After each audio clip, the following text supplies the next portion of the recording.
Merhaba arkadaşlar, Örgü Kafası YouTube kanalıma hepiniz hoş geldiniz. Bugün 3-6 aylık bebeklerin kullanabileceği büyüklükte robadan başlama yakalı, tamamı dikişsiz ve modeli şahane olan bir hırka çalışması yapacağız. Tasarımı bana aittir arkadaşlar. O yüzden YouTuber arkadaşlarımın kullanmasına izin vermiyorum. Instagram'da satış yapan arkadaşlarım da beni etiketleyerek istedikleri kadar örebilirler. Normal örenler, yani Instagram'la YouTube'da işi olmayan arkadaşlarımız tabii ki istedikleri kadar örebilirler. Onların herhangi bir yerde beni etiketlemelerine gerek yok. Arkadaşlar, kullanacağımız malzemeleri de söyleyeyim. Daha sonra bu güzelliği yapmaya başlayalım. İp olarak Alize'nin Baby Best'ini kullanacağız. 100 gram ağırlığında, 240 metre uzunluğunda, tüylenmeme özelliğine sahip bebek yünü. Bu ipi arkadaşlar yakınlarda çok aradım. En sonunda buldum. Çok beğendim. Modelime de inanılmaz güzel yakıştı. Çok güzel bir renk. Bundan 1,5 yumak kullanacağız arkadaşlar. 4 numara şişe ihtiyacımız var. Bir de her zamanki gibi metre. Malzemelerimiz bunlar. Şimdi hazırsak bu güzelliği yapmaya başlayalım. Şişimize klasik ilmek atma yöntemiyle 58 tane ilmek atacağız. İlmeklerimizi atalım. Şişime 58 ilmek attım. İlk ilmeğimi örmeden alıyorum. Ve ilmeklerimin tamamını haroşa örgü olarak öreceğim. Ben haroşayı düz örgü olarak örüyorum arkadaşlar. Yani hem örgümün ön yüzünü düz hem de arka yüzünü düz olarak örüyorum. Ama haroşa sadece düz örgülerle örülmüyor. Ters örgüyle ören arkadaşlarımız da var. Onlar da hem ön yüzlerini hem arka yüzlerini ters örgü olarak örecekler. Şimdi arkadaşlar 7 santimetre uzunluğa gelene kadar her sıramızda haroşa örgü öreceğiz. Ben ölçümü tamamladığımda kaç diş haroşa örmüşüm onu da sizlerle paylaşacağım. Şimdi tamamlayalım arkadaşlar. Evet arkadaşlar, yakamı 7 santimetre uzunluğa gelene kadar ördüm. Kaç diş örmüşüm onu da sayayım. 1, 2, 3, 4, 5, 6, 7, 8, 9, 10, 11, 12, 13, 14 diş haroşa olarak örmüşüm. Arkadaşlar, şimdi yine yakamızın ön yüzünde ilmeklerimizin tamamını sıra sonuna kadar haroşa olarak öreceğiz. Robamızı yakamızın arka tarafından başlatacağız. Bunun sebebini daha önce birçok kez söylemiştim. Sıra sonuna kadar haroşalarımızı örelim. İlmeklerimi sıra sonuna kadar haroşa olarak ördüm. Bakın, ipli kısmındayım arkadaşlar. Burası normalde. Şimdi birazdan örmeye başlayacağız. Yakamızın arka yüzü normalde. Ama robamızın ön yüzü. Bunun sebebi de yakamızı katladığımızda yakamızın ön yüzünün dışarıda olması için robamızı yakamızın arka tarafından başlatacağız. Yine karıştırmamak için bir tane ayraç takalım. Artık örgümüzün ön yüzü bu ayraç taktığımız yer. Şimdi arkadaşlar, ayraçlarımızı takalım. Baştan 10 tane ilmeği ayırıyoruz. 2, 4, 6, 8, 10. Yanına ayracımızı takıyoruz.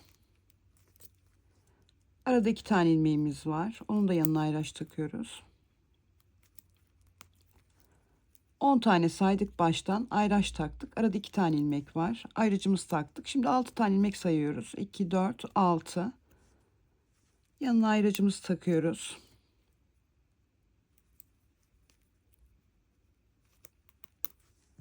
Yine arada 2 tane ilmek var. Onun da yanına ayraç takıyoruz.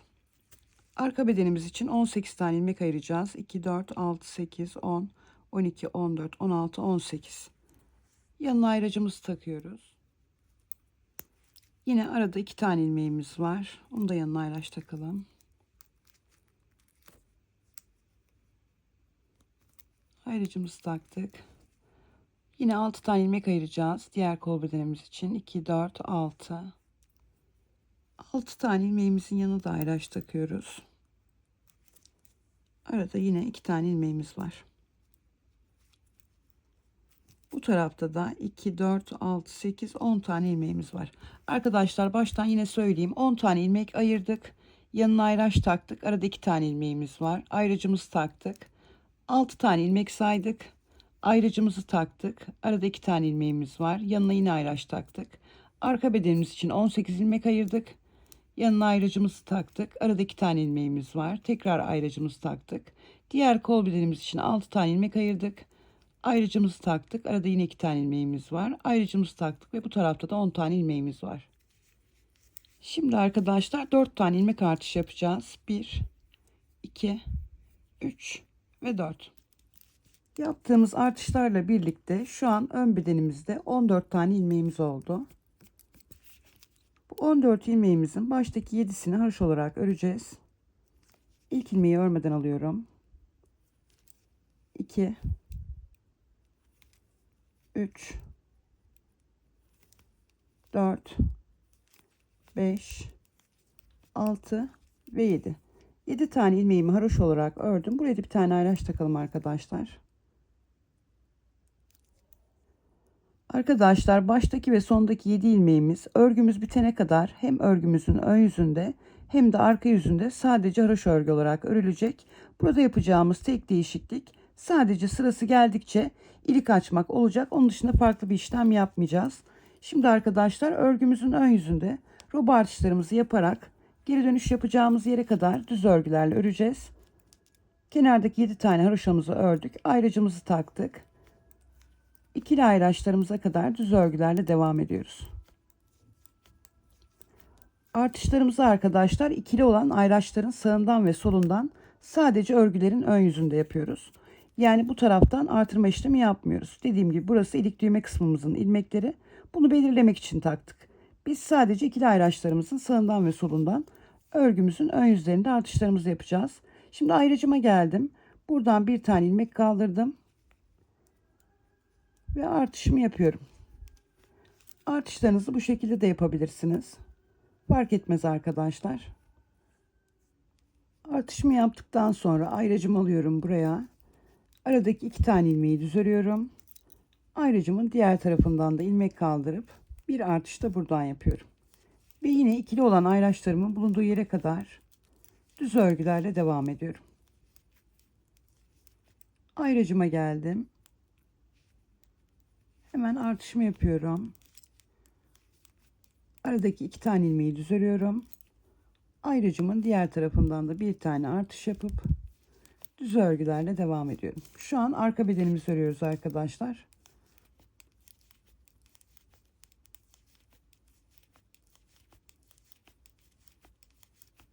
Tüm geri dönüşlerimizi birlikte yapacağız. Örgüdeki en önemli kısım arkadaşlar aslında burası. Ayracıma geldim. Hemen artışımı yapıyorum. Aradaki 2 tane ilmeği düz örüyorum. Ayracımın diğer tarafından da bir tane artış yapıp diğer ayraçlarıma kadar düz örgülerle devam ediyorum.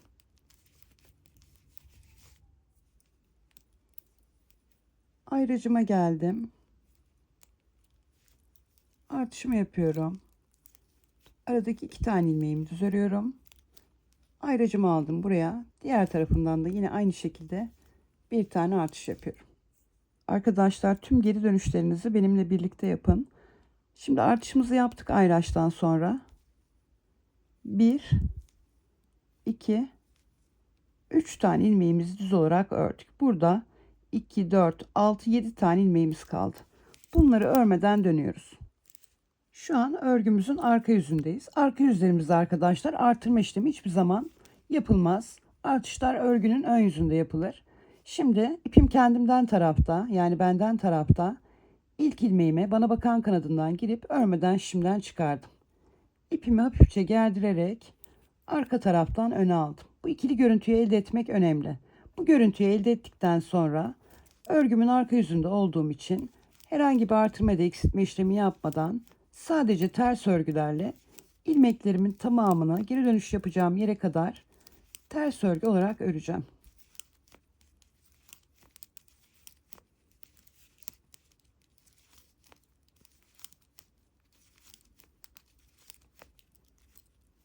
Ayraç aralarındaki ilmekler de arkadaşlar, bu ikili ayraçların arasındaki ilmekler de yine ters örgü olarak örülecek.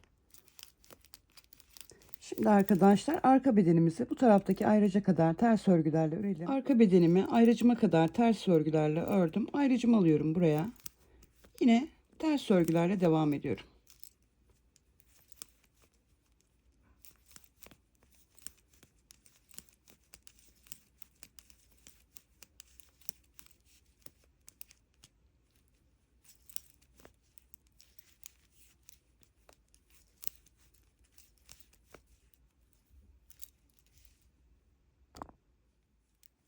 Şimdi arkadaşlar bu ayracımızdan sonra 1, 2, 3 ve 4 tane ilmeğimizi ters olarak ördük. Burada da 4 tane ilmeğimiz kaldı. Kenarda da 7 tane haroşamız vardı biliyorsunuz. Bunları örmeden dönüyoruz. Örgümüzün ön yüzünde olduğumuz için hem düz örgülerle hem de artışlarımızı yaparak geri dönüş yapacağımız yere kadar devam edeceğiz. İpimiz arka tarafta, bu tarafta.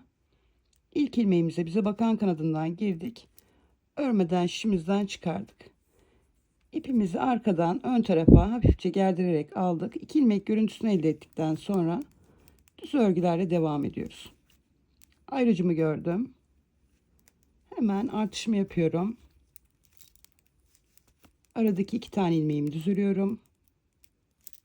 Ayrıcımın diğer tarafından da bir tane artış yapıp diğer ayraçlarıma kadar yine düz olarak devam ediyorum. Ayrıcıma geldim. Artışımı yapıyorum. Aradaki 2 tane ilmeğimi düz örüyorum. Ayrıcımın diğer tarafından da bir tane artış yapıp düz örgülerle devam edeceğim. Buradaki ayraçlarımıza kadar örelim düz olarak. Ayracıma kadar arka bedenime ait ilmeklerimi düz olarak ördüm. Ayracımı gördüm. Artışımı yapıyorum. Aradaki 2 tane ilmeği düz örüyorum. Ayracımın diğer tarafından da bir tane artış yapıp düz örgülerle devam ediyorum.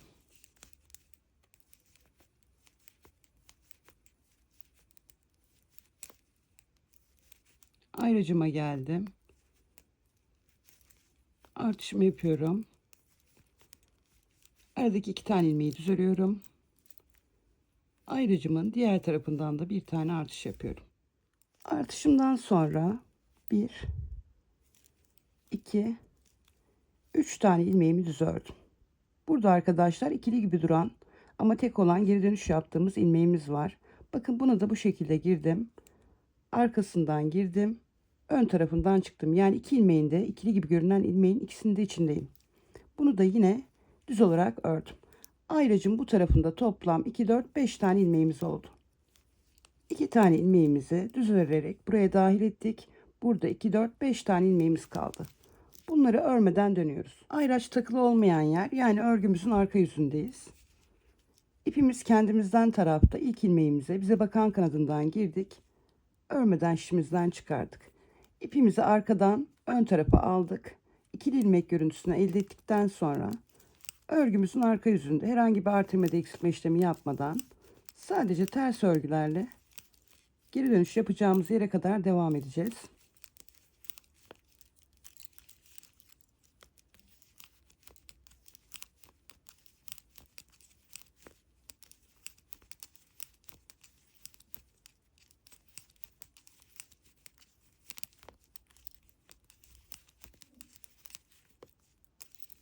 Şimdi arkadaşlar arka bedenimizi buradaki ayracımıza kadar ters olarak örelim. Ayraçlarıma kadar ilmeklerimi ters olarak ördüm. Yine ters örgülerle devam ediyorum. Karıştırmayın diye arkadaşlar parça parça örüyoruz.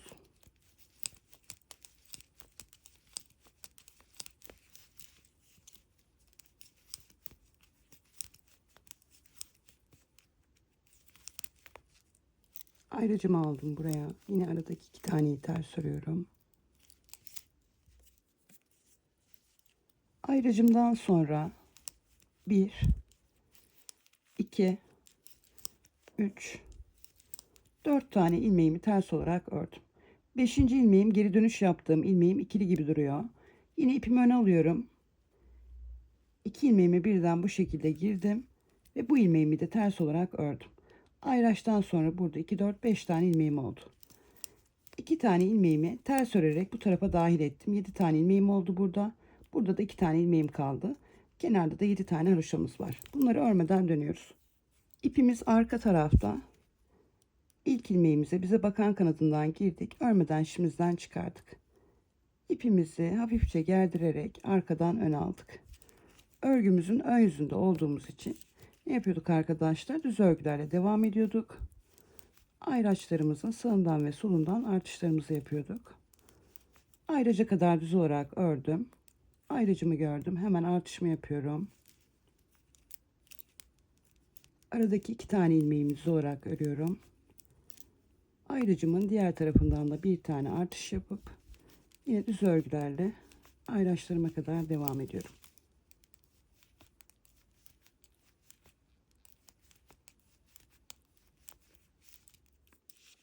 Ayracıma geldim.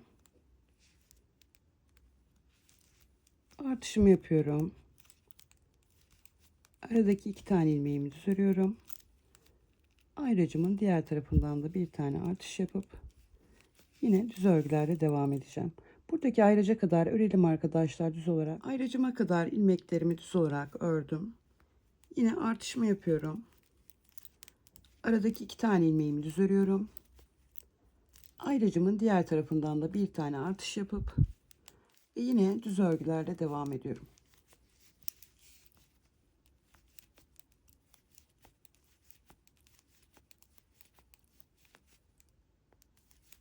Ayracıma geldim. Artışımı yapıyorum. Aradaki 2 tane ilmeği düz örüyorum. Ayracımın diğer tarafından da bir tane artış yapıyorum.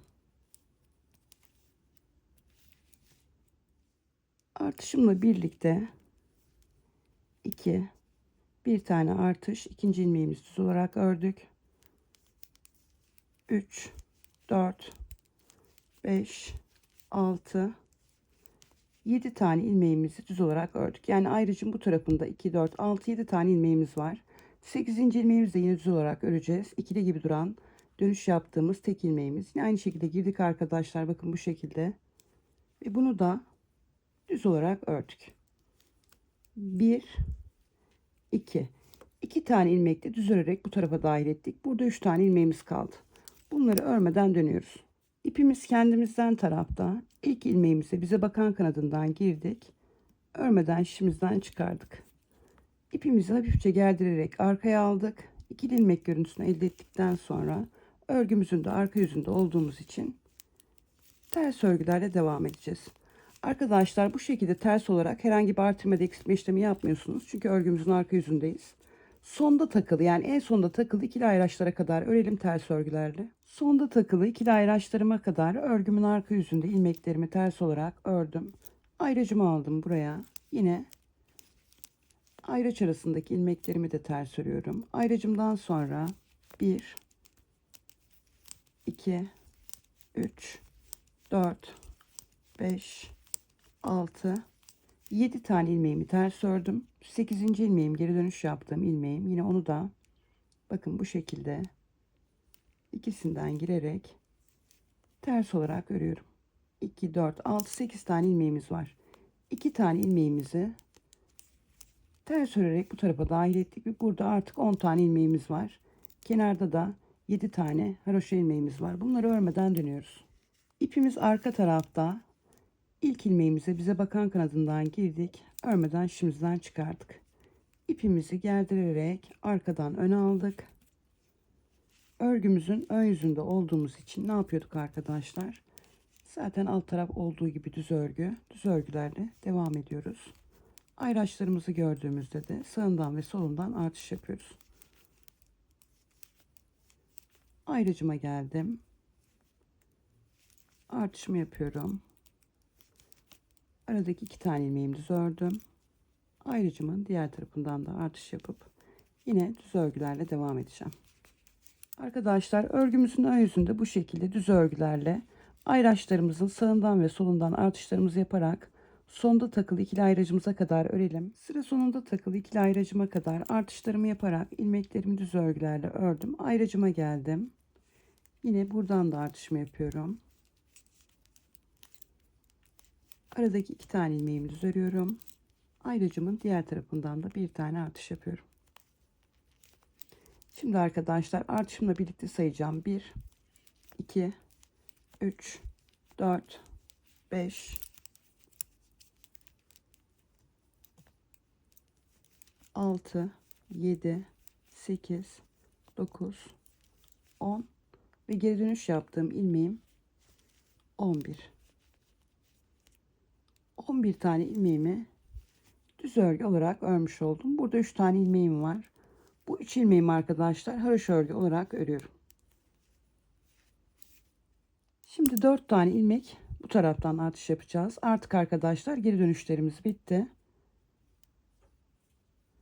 4 tane ilmek artışı yaptım. Dönüyorum örgümün arka yüzüne. İlk ilmeğimi örmeden alıyorum. 2 3 4 5 6 ve 7. 7 ilmeğimi haroş olarak ördüm. Ayrıcımı takıyorum. Örgümün arka yüzünde olduğum için arkadaşlar ters örgülerle yine devam edeceğim.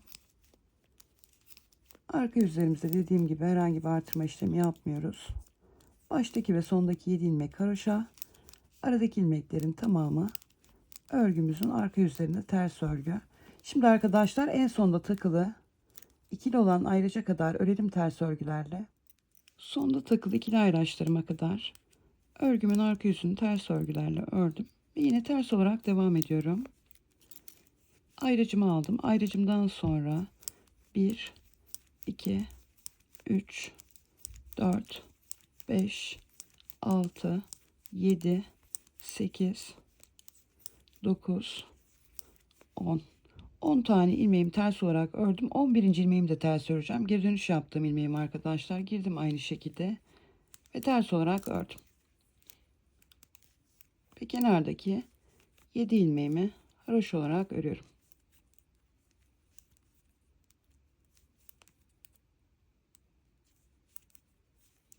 Örgümün ön yüzündeyim. Arkadaşlar dönüşlerimizin tamamını birlikte yaptık. Artık geri dönüş işlemimiz yok. Normal bir şekilde roba artışlarımızı yaparak robamızı büyüteceğiz. Şimdi arkadaşlar ön yüzde baştaki 7 ilmeği haroş olarak öreceksiniz. Daha sonra düz örgülerle ayraçların sağından ve solundan artışlar yaparak sondaki 7'ye kadar öreceksiniz. Sondaki 7'yi haroş olarak öreceksiniz. Arka yüzde de baştaki ve sondaki 7 ilmeği haroşa, aradaki ilmeklerin tamamını herhangi bir artırma işlemi yapmadan ters örgü olarak öreceksiniz. Şimdi tamamlayalım arkadaşlar. Daha sonra ilk iliğimizi birlikte açalım. Evet arkadaşlar, ön yüzümü artışlarımı yaparak sıra sonuna kadar ördüm. Arka yüzümü de ters örgülerle tamamladım. Ve ön yüzümde arkadaşlar 2 diş haroşam oluştu. Şimdi ilk iliğimizi açacağız. Arkadaşlar iliklerimizi hep örgümüzün ön yüzünde gösterdiğim şekilde açacaksınız. İlk ilmeğimi örmeden aldım. İlk ilmeğimle birlikte 2, 3 tane ilmeğimi haroş olarak ördüm. 4. ve 5. ilmeğimi birlikte alarak kesiyorum. Bir tane doluyorum. Ve ayracıma kadar yine haroş olarak ördüm. Ayracımı aldım buraya. Artık düz örgülerle roba artışlarımı yaparak sondaki 7 ilmeğe kadar düz örgülerle öreceğim. Arkadaşlar birlikte ilk iliğimizi de açtık. Bundan sonraki iliklerimizi de gösterdiğim şekilde örgümüzün ön yüzünde 9 haroşa sırası arayla açacağız. Roba artışlarının artık anlaşılır olduğunu düşünüyorum. Her videomda arkadaşlar ayrıntılı bir şekilde anlatıyorum. Yani hiç bilmeyen arkadaşlarımız bile artık eminim öğrenmiştir. Her örgünüzün ön yüzüne geldiğinizde baştaki ve sondaki 7 ilmeği haroş olarak öreceksiniz. Bu tek takılı ayraçların kenarlarından artırma işlemi yok arkadaşlar.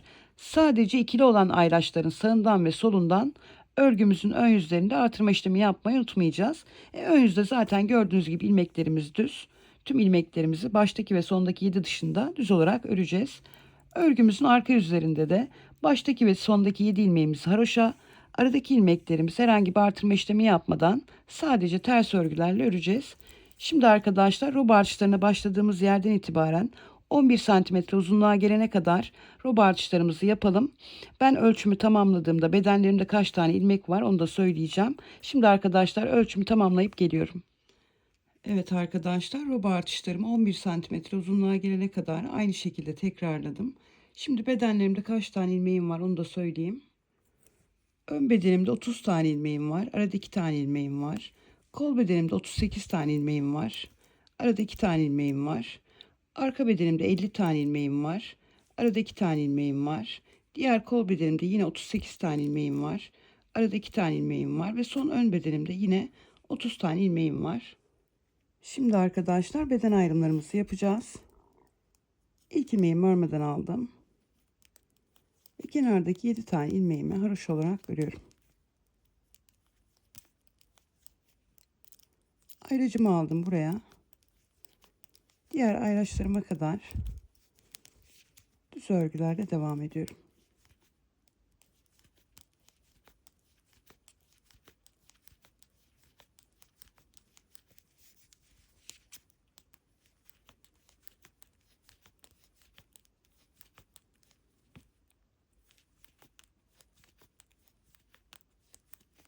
Artık bu ayraca ihtiyacımız yok. Çıkarıyoruz. Aradaki 2 tane ilmeğin bir tanesini ön bedenimize, bir tanesini kol bedenimize dahil edeceğiz. Arkadaşlar bir iğneye ip geçirip ipin üzerine de alabilirsiniz ilmeklerinizi. Ya da benim yapacağım gibi bu şekilde tığla da toplayabilirsiniz. Artık bu ayraca da ihtiyacımız yok. Şimdi kol bedenimize ait ilmeklerimizi bu şekilde arkadaşlar ayracımıza kadar toplayalım. Ayracıma kadar kol bedenime ait ilmeklerimi topladım. Ayracımı çıkarıyorum. Aradaki 2 tane ilmeğin bir tanesini kol bedenime dahil ediyorum. Diğerini de arkadaşlar arka bedenime dahil edeceğim. Şimdi buradaki ipimizi keselim.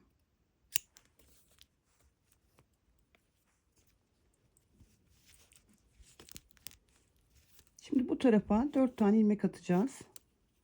1, 2, 3 ve 4.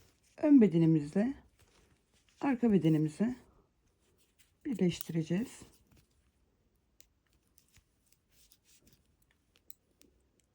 Şimdi arkadaşlar düz örgülerle yine devam edeceğiz ayracımıza kadar. Ayracımıza kadar örelim. Ayracıma kadar ilmeklerimi düz olarak ördüm. Ayracımı çıkarıyorum.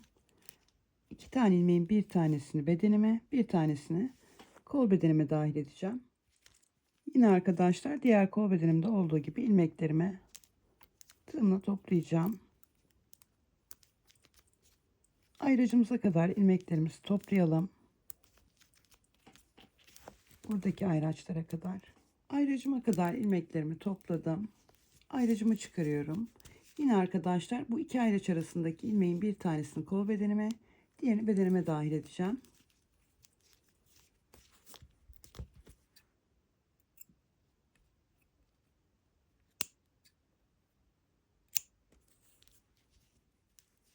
Şimdi arkadaşlar bu taraftan da 4 tane ilmek artış yapacağız. 1, 2, 3 ve 4. Diğer ön bedenimizle birleştireceğiz.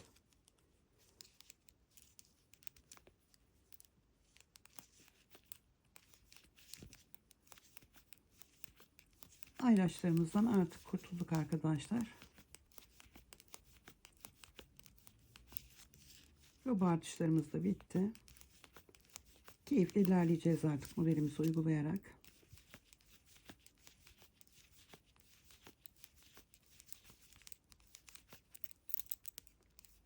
Ayracıma geldim. Yine kenardaki 7 tane ilmeğimi haroşa olarak örüyorum.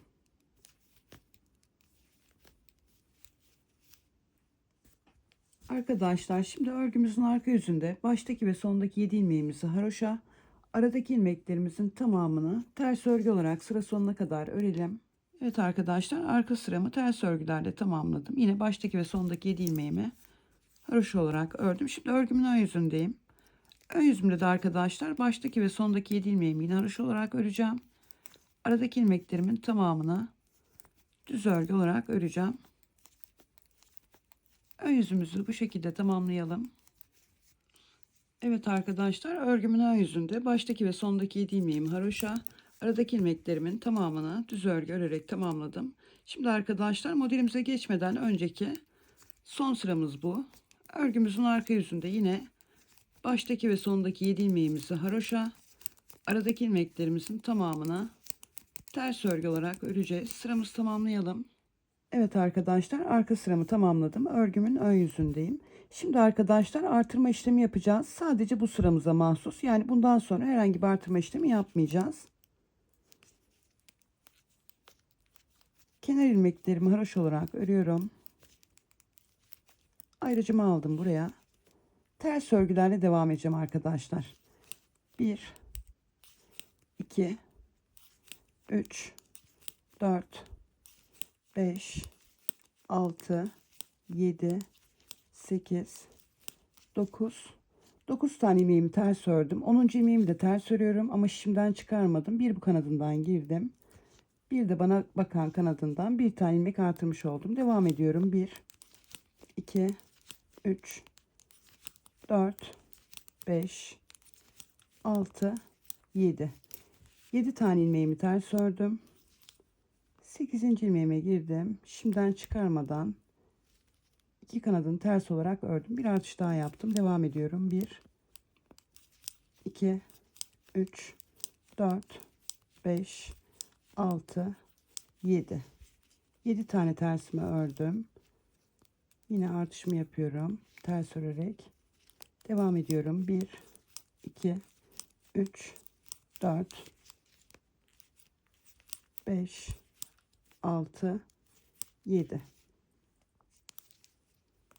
Yine 8.'de artışımı yapıyorum ve ters olarak ördüm. Devam ediyorum. 1, 2, 3, 4, 5, 6, 7. 7 tersimi ördüm. 8. ilmeğimi de ters örüyorum. Şimdiden çıkarmadım. Bir de bu kanadından ters ördüm. Ve artışımı yaptım. Devam ediyorum. 1, 2, 3,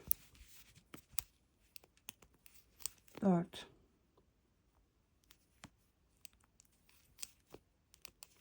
5, 6, 7. 7 tersimi ördüm. Yine artışımı yaptım. Devam ediyorum. 1, 2, 3, 4, 5, 6, 7. 8. ilmeğime girdim. Artışımı yaptım. Devam ediyorum. Yine 1, 2, 3, 4, 5, 6, 7. 8.'ye girdim. Şimdiden çıkarmadan iki kanadından girip ters ördüm. Artışımı yaptım. Devam ediyorum. 1, 2, 3, 4, 5, 6 ve 7. 8'e girdim. Yine aynı şekilde artışımı yaptım. Devam ediyorum. 1, 2, 3, 4, 5, 6, 7. 7 tersimi ördüm. Aynı şekilde artışımı yaptım. 1, 2, 3, 4, 5, 6, 7. 7 tersimi ördüm. Artışımı yaptım. 1, 2, 3, 4, 5, 6, 7. 8'e girdim. Artışımı yaptım. 1, 2, 3, 4, 5, 6, 7, 8, 9, 10 tane ilmeğimi ters ördüm. Ayrıcımı aldım buraya ve kenar ilmeklerime haroşa olarak örüyorum. Artışlarımız bitti arkadaşlar. Bir kereye mahsus olan artışlarımızı bitirdik arkadaşlar. Artık herhangi bir artırma ya da eksiltme işlemi yapılmayacak. Şimdi örgümüzün arka yüzündeyiz. Yine kenar ilmeklerimizi haroşa olarak örüyoruz. Ayrıcımızı aldık buraya. Örgümüzün arka yüzünde de arkadaşlar ilmeklerimizin tamamını sonda 7 ilmek kalana kadar ters örgü olarak öreceğiz. Sıramızı bu şekilde tamamlayalım. Evet arkadaşlar, arka sıramı sonda 7 ilmeğim kalana kadar ters örgülerle ördüm. Sondaki 7 ilmeğimi de haroşa olarak ördüm. Şimdi arkadaşlar ön yüzümüzdeyiz. Model kurulumumuzu yapacağız. Modelimiz 10 ilmekten ve 12 sıradan oluşuyor arkadaşlar. Şimdi ben birinci sıradan 12. sıraya kadar numaralandırarak anlatacağım. Bundan sonraki model sıralarında da bu birinci sıradan 12. sıraya kadar ne yaptıysak aynı işlemleri tekrarlayacaksınız. Yine kenar ilmeklerimi haroşa olarak örüyorum. Ayrıcımı aldım buraya. Şimdi model ilmeklerimizle devam edeceğiz. 2 tane ilmeğimizi sağdan sola doğru kestik. Bir tane doluyoruz. Bir tane düz örüyoruz. Bir tane doluyoruz. 1, 2, 3, 4 ve 5. 5 tane ilmeğimizi düz ördük. 2 ilmeğimizi soldan sağa doğru kesiyoruz. Birinci model sıramız bu kadar arkadaşlar. 10 ilmek üzerinde modelimizi uyguladık. Bakın 2, 4, 6, 8, 10. Şimdi burada yaptığımız işlemin aynısını her 10 ilmek üzerinde uygulayacağız. Bir kez daha göstereyim. Örgüye yeni başlayan arkadaşlarım modeli uyguladıktan sonra 10 ilmek üzerinde buraya bir tane ayraç takabilirler. Her 10'da takarsanız, bir tane 10'da hata yaparsanız sadece o bölümü sökersiniz. Ama hata yaptığınız yeri kaçırırsanız arkadaşlar tamamını sökmek durumunda kalırsınız. O yüzden ayraç mutlaka kullanın. Şimdi burada yaptığım işlemin aynısını burada da yapacağım. Ne yapmıştık en başta? 2 ilmeği birlikte alarak sağdan sola doğru kestik. Bir tane doluyoruz. Bir tane düz örüyoruz. Bir tane doluyoruz. 1, 2, 3, 4 ve 5. 5 tane düzümüzü ördük. 2 ilmeği soldan sağa doğru kesiyoruz. Arkadaşlar modelimizi aynı şekilde tekrarlayarak sonda 7 ilmeğimize kadar örelim. Sondaki 7 ilmeğimizi de haroşa olarak örelim. Modelimin birinci sırasını örgümün ön yüzünde tamamladım. Şimdi modelimin ikinci sırasında örgümün arka yüzündeyim. Baştaki ve sondaki 7 ilmeğimi haroşa, aradaki ilmeklerimin tamamını modelimin ikinci sırasında örgümün arka yüzünde ters örgü olarak öreceğim. Arka sıralarımızda arkadaşlar farklı bir işlem yapmıyoruz. Baştaki ve sondaki 7 ilmeğimizi haroşa, aradaki ilmeklerimizi ters örgü olarak örüyoruz. İkinci sıramızı tamamlayalım. Modelimin ikinci sırasını örgümün arka yüzünde ters örgülerle tamamladım. Şimdi modelimin üçüncü sırasında örgümün ön yüzündeyim. Yine kenar ilmeklerimi haroşa olarak örüyorum. Ayrıcımı aldım buraya. 2 ilmeğimi sağdan sola doğru kesiyorum. Bir tane düz örüyorum, bir tane doluyorum. Bir tane düz örüyorum, bir tane doluyorum. 1, 2, 3, 4 tane ilmeğimi düz örüyorum. 2 ilmeğimi soldan sağa doğru birlikte alarak kesiyorum. Modelimiz bu kadar arkadaşlar. Bir kez daha göstereyim. Bakın burada ne yaptıysam aynı işlemleri tekrarlayacağım şimdi burada. 2 ilmeği birlikte alarak sağdan sola doğru kesiyorum. Bir tane düz örüyorum. Bir tane doluyorum. Bir tane düz örüyorum. Bir tane doluyorum. 1, 2, 3, 4 tane ilmeğimi düz örüyorum. 2 ilmeğimi soldan sağa doğru birlikte alarak kesiyorum. Modelimizin 3. sırasını bu şekilde tamamlayalım. Modelimin 3. sırasını örgümün ön yüzünde sıra sonuna kadar tekrarladım. Şimdi arkadaşlar modelimizin 4. sırasında yine baştaki ve sondaki 7 ilmeği haroşa, aradaki ilmeklerin tamamını ters örgü olarak öreceğiz. 4. sıramızı da bu şekilde tamamlayalım. 4. sıramı örgümün arka yüzünde ters örgülerle tamamladım. Şimdi modelimin 5. sırasında örgümün ön yüzündeyim. Yine kenar ilmeklerimi haroşa olarak örüyorum.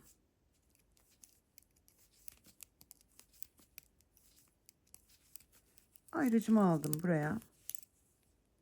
2 ilmeği birlikte alarak sağdan sola doğru kesiyorum.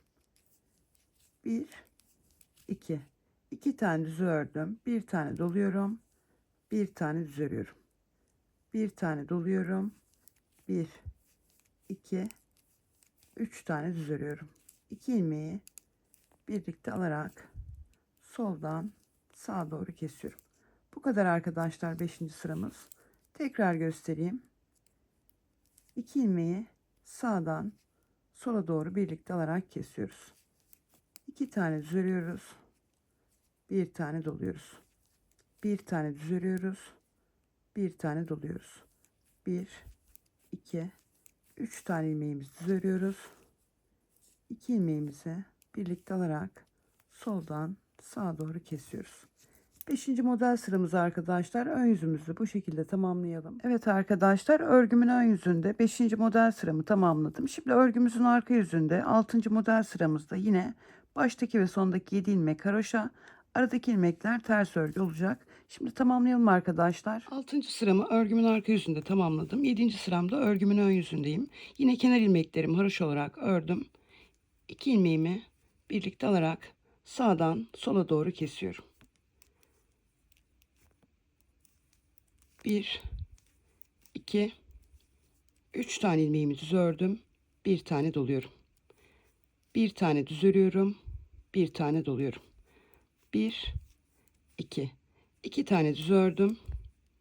2 ilmeğimi soldan sağa doğru birlikte alarak kesiyorum. Modelimizin 7. sırası bu şekilde arkadaşlar. Tekrar göstereyim. 2 ilmeğimi birlikte alarak sağdan sola doğru kesiyorum. 1, 2, 3. 3 tane ilmeğimi düz ördüm. Bir tane doluyorum. Bir tane düz örüyorum. Bir tane doluyorum. 1, 2. 2 tane düz ördüm. 2 ilmeğimi birlikte alarak soldan sağa doğru kesiyorum.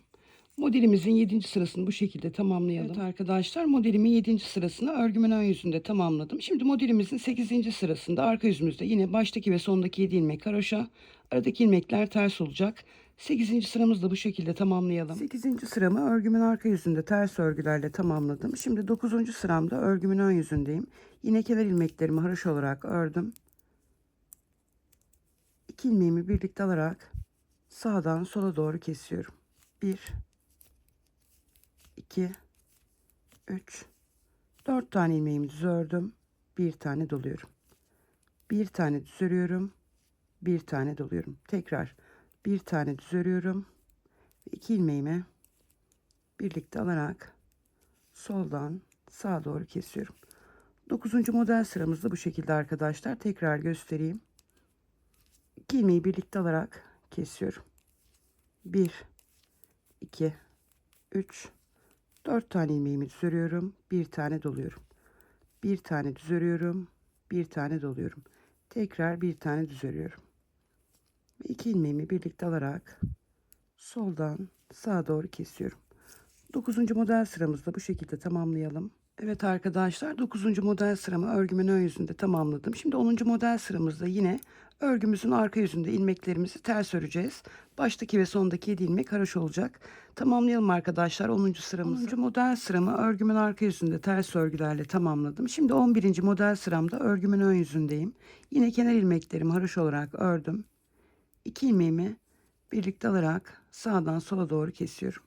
1, 2, 3, 4, 5 tane ilmeğimi düz ördüm. Bir tane doluyorum.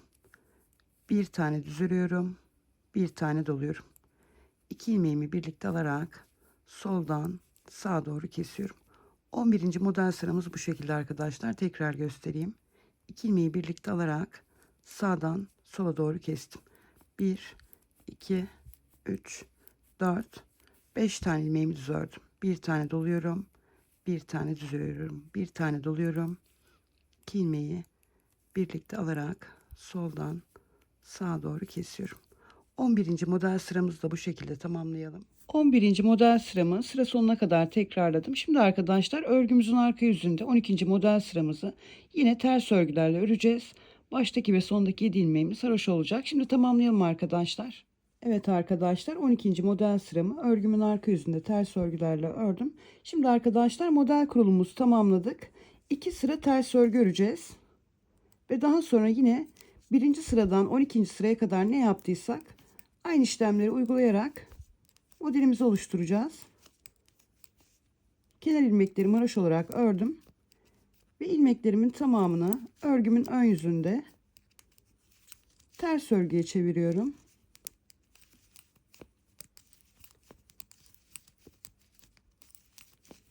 Baştaki 7 ilmeği haroşa olarak ördük. Şimdi sondaki 7 ilmeğe kadar ters olarak devam edeceğiz. Oraya kadar örelim. Evet arkadaşlar, örgümün ön yüzünde ilmeklerimi sonda 7 ilmeğim kalana kadar ters olarak ördüm. Sondaki 7 ilmeğimi haroşa olarak örüyorum. Örgümün arka yüzündeyim. Arka yüzümde de baştaki ve sondaki 7 ilmeğimi haroşa, aradaki ilmeklerimin tamamını ters örgü öreceğim. 7 ilmeğimi haroş olarak ördüm. Ayrıcımı aldım buraya. Ve arka yüzümde de ilmeklerimin tamamını sonda 7 ilmek kalana kadar ters örgülerle öreceğim. Sondaki 7'ye kadar örelim arkadaşlar. Arka sıramı sonda 7 ilmeğim kalana kadar ters örgülerle ördüm. Ayrıcımı alıyorum buraya. Ve sıra sonundaki ilmeklerimi haroş olarak örüyorum. Evet arkadaşlar, 12 sıradan oluşan modelimizi tamamladık. Daha sonra ön yüzü ve arka yüzü ters olarak ördük. Şimdi arkadaşlar aynı şekilde devam edeceğiz. Bunun altına 12 sıradan oluşan modelimizi uygulayacağız. Modelimizi tamamladıktan sonra yine az önce yaptığımız gibi ön yüzde ve arka yüzü ters örgü öreceğiz. Şimdi arkadaşlar modeli başladığımız yerden itibaren 15,5 santimetre uzunluğa gelene kadar aynı şekilde modelimizi tekrarlayalım. Daha sonra birlikte devam edelim. Evet arkadaşlar, kol altından itibaren 15,5 santimetre uzunluğa gelene kadar modelimi aynı şekilde tekrarladım. Toplam 3 tam model sırası yaptım. Birinci model sıramızı tamamladıktan sonra biliyorsunuz ön yüzümüzü ve arka yüzümüzü ters olarak örmüştük. Yine ikinci model sıramı da 12 sıra olarak tamamladım.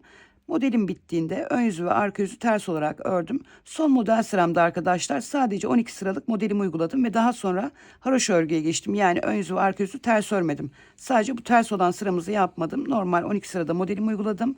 1, 2, 3, 4, 5 diş haroşa olarak ördüm. Toplam uzunluğumda kol altından itibaren 18 santimetre. Şimdi kol bedenimizi tamamlayacağız arkadaşlar. Ben bir yerini hazırladım.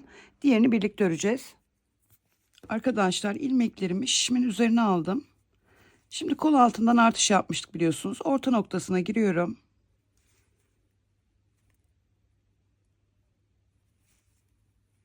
Bir, iki tane bu taraftan ilmek aldım. Bir ilmek de arkadaşlar bakın burada roba artışı yaptığımız yer var. Bir tanesini bedenimize, bir tanesini kol bedenimize ayırmıştık biliyorsunuz. Onun kanadına giriyorum. Bu taraftaki şişimi alıp şişimdeki ilmekle birlikte ikisini kesiyorum.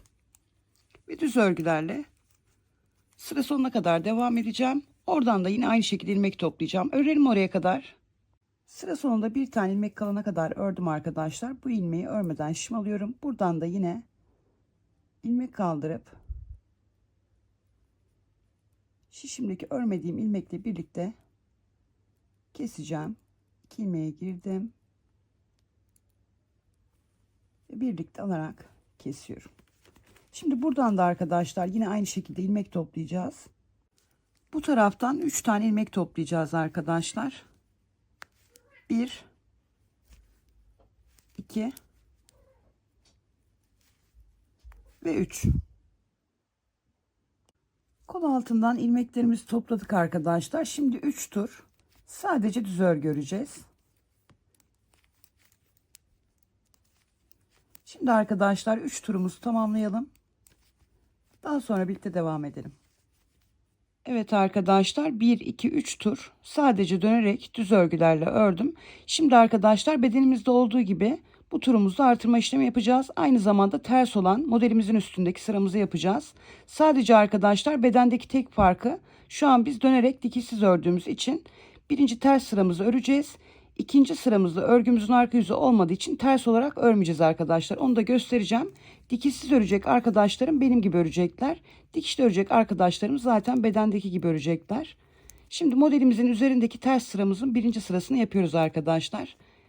1, 2, 3. Artışlarımızı sadece bu sıramızda dediğim gibi yapacağız. 2, 4, 5, 6, 7, 8.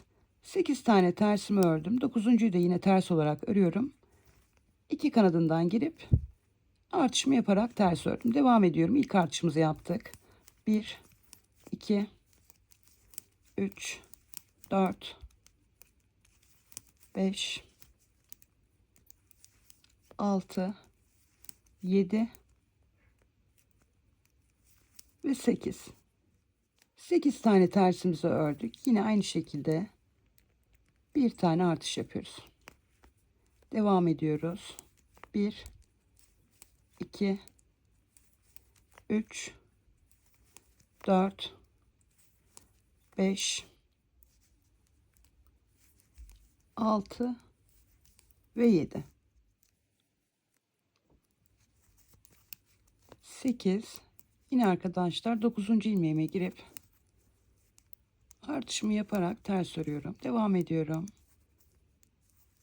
1, 2, 3, 4, 5, 6, 7 ve 8. Artışımı yapıyorum. Yine ters örgü örüyorum. Devam ediyorum. 1, 2, 3, 4, 5, 6, 7 ve 8. Son ilmeğimde yine artışma yapıyorum. Modelimizin üzerindeki sıraları bu şekilde yapacağız arkadaşlar. Sadece az önce yaptığımız artırma işlemini yapmayacağız. Bir sıra tam tur ters öreceğiz. İkinci sıramızı da tam tur düz öreceğiz arkadaşlar. Çünkü biz dikişsiz örüyoruz. Hep örgümüzün ön yüzünde ilerlediğimiz için ilmeklerimizi düz örmemiz gerekiyor. Ama kol bedeni dikişli ören arkadaşlarımız beden örgüsünde olduğu gibi örecekler. Yani hem ön yüzlerini ters hem de arka yüzlerini ters örecekler. Biz de bir sıra ters öreceğiz. Bir sıra düz örüp model kurulumuzu o şekilde geçeceğiz. Şimdi sıramızı tamamlayalım. Evet arkadaşlar, bir sırada tam tur düz olarak ördüm. Şimdi modelimizi tıpkı bedenimizde olduğu gibi kuracağız. Birinci sıralarımızda arkadaşlar işlemler değişmiyor. Sadece ikinci sıralarımızı ters değil düz olarak öreceğiz. Şimdi baştan 2 tane ilmeğimi kestim. Sağdan sola doğru bir doladım. Bir düz ördüm. Bir doladım. 1, 2, 3, 4 ve 5 tane ilmeğimi düz olarak ördüm. Yine 2 tane ilmeğimi soldan sağa doğru kesiyorum. Yani birinci sıramızda ne yaptıysak model kurulumu yaparken aynı işlemi yaptım. Şimdi arkadaşlar modelimizi aynı şekilde sıra sonuna kadar kuralım. Evet arkadaşlar, sıra sonuna kadar modelimin birinci sırasını beden örgümde olduğu gibi uyguladım. Modelimin ikinci sıralarında arkadaşlar ilmeklerimin tamamını, burayı arka sıramız farz edin. Yani beden örgüsünde ön yüzde modeli uyguluyorduk. Arka sıralarımızı ters olarak örüyorduk.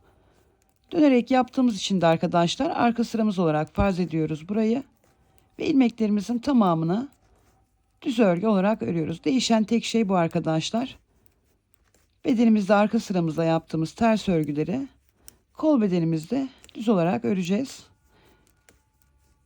Arkadaşlar, kol bedenimizin de anlaşılır olduğunu düşünüyorum. Şişimizde toplam 50 tane ilmeğimiz var.